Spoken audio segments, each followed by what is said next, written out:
Assalamualaikum warahmatullahi wabarakatuh. Perkenalkan, nama saya Cynthia Windiapsari. Saya berasal dari kelas 1C, absen 8 dengan NIM 23317300070. Dan di sini saya akan membahas tentang normalisasi database untuk menjawab tugas dari basis data. Untuk yang pertama, nanti akan ada pengertian, kedua, normalisasi 1NF, yang ketiga normalisasi 2NF, yang keempat normalisasi 3NF, dan yang terakhir nanti ada contoh kasus. Yang pertama, pengertian. Pengertian dari normalisasi. Normalisasi merupakan sebuah teknik logical design dalam sebuah basis data yang mengelompokkan atribut dari berbagai entitas dalam suatu relasi sehingga membentuk struktur relasi yang baik atau tanpa redundansi atau pengulangan data, serta sebagian besar ambiguity bisa dihilangkan. Kemudian, untuk pengertian dari normalisasi database adalah proses pengelompokan atribut yang membentuk entitas sederhana, non-redundan, fleksibel, dan mudah beradaptasi, sehingga dapat dipastikan bahwa database yang dibuat berkualitas baik. Selanjutnya, bentuk normalisasi database.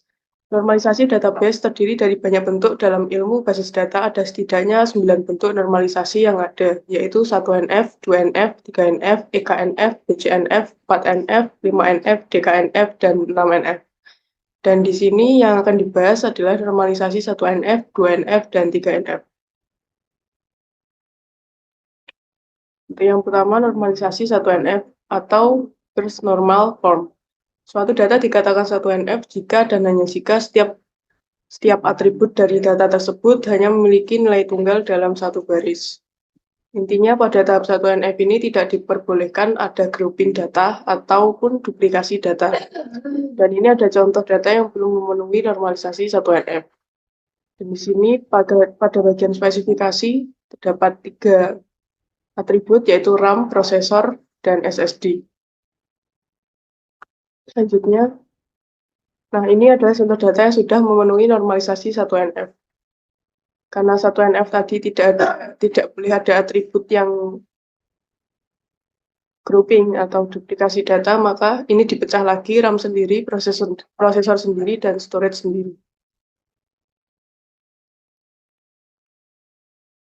Untuk selanjutnya, ke normalisasi 2NF atau second normal form. Normalisasi 2NF adalah langkah kedua dalam proses normalisasi database. Dalam normalisasi 2NF, tabel harus memenuhi 2 persyaratan. Yang pertama, tabel harus sudah dalam konormalisasi 1NF, dan yang kedua, setiap atribut yang bukan merupakan bagian dari kunci utama harus sepenuhnya tergantung pada seluruh kunci utama. Dengan kata lain, dalam normalisasi 2NF, setiap kolom yang bukan merupakan bagian dari kunci utama harus berkaitan dengan seluruh kunci utama, bukan hanya sebagian dari kunci utama.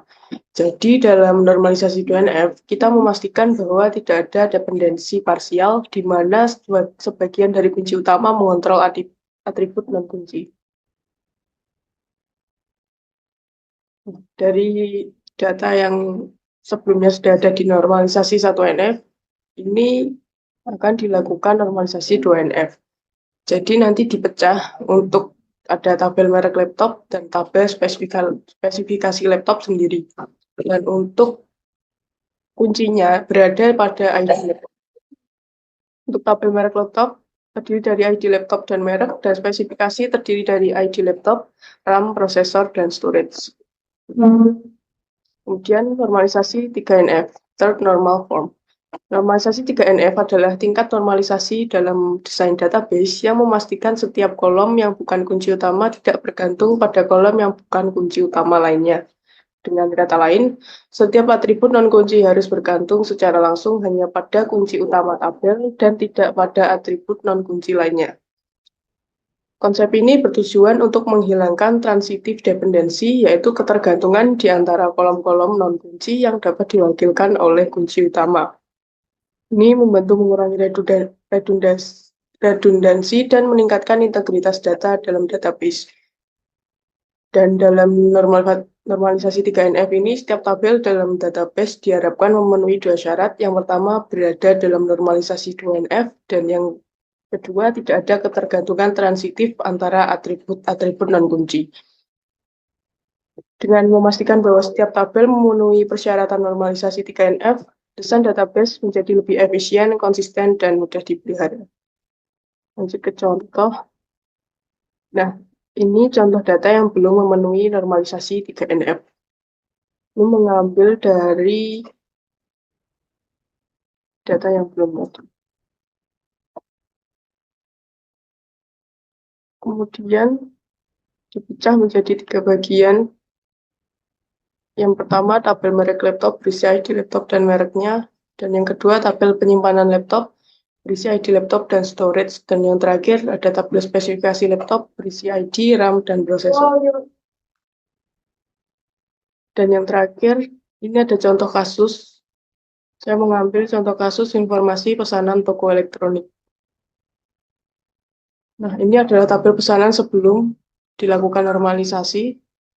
Terdiri dari ID pesanan, nama pelanggan, alamat, kota, produk, kategori, harga, dan jumlah.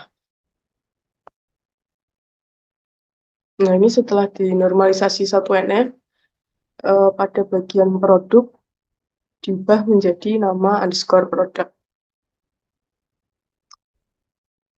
Kemudian ini menggunakan normalisasi 2NF, ada 3 tabel. Yang pertama ada tabel pelanggan yang berisi ID pesanan, nama pelanggan, alamat, dan kota. Ini khusus untuk data pelanggan. Kemudian ada tabel produk, ini berisi ID produk, nama produk, kategori, dan harga. Ini juga khusus produk. Dan tabel pesanan detail terdiri dari ID pesanan, ID pelanggan, ID produk, dan jumlah.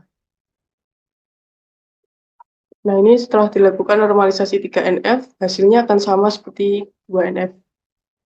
Dan penjelasannya sebagai berikut. Sesuai dengan pengertiannya tadi, normalisasi 3NF memastikan bahwa setiap kolom yang bukan kunci utama tidak bergantung pada kolom yang bukan kunci utama lainnya. Jika tabel sudah dalam normalisasi 2NF, maka pada umumnya juga memenuhi persyaratan normalisasi 3NF. Namun kita harus memeriksa apakah ada ketergantungan transitif yang perlu dipisahkan.